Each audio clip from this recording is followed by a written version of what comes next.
Hello everyone, in this section we'll start writing HTML5 code, and in this lecture we'll take a quick look on the HTML5 history.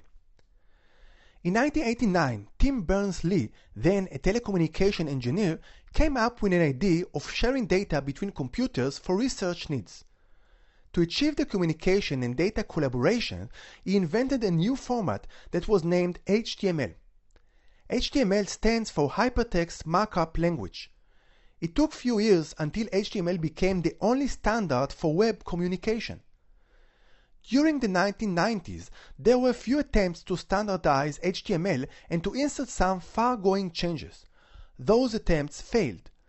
But a new version was started to grow from the industry and from a group of people that didn't like the former attempts to enforce rigid rules on HTML. This version is now known as HTML5.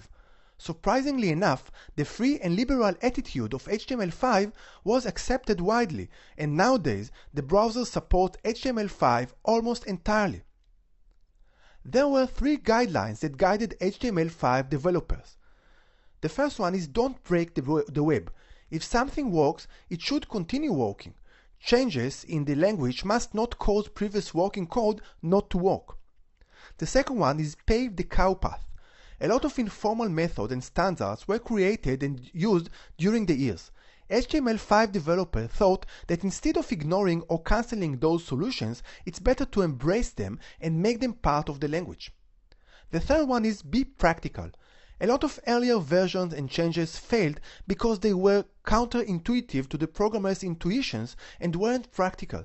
The HTML5 approach claims that if an old standard should change, there must be a practical reason for that, and it's better be a very, very good reason.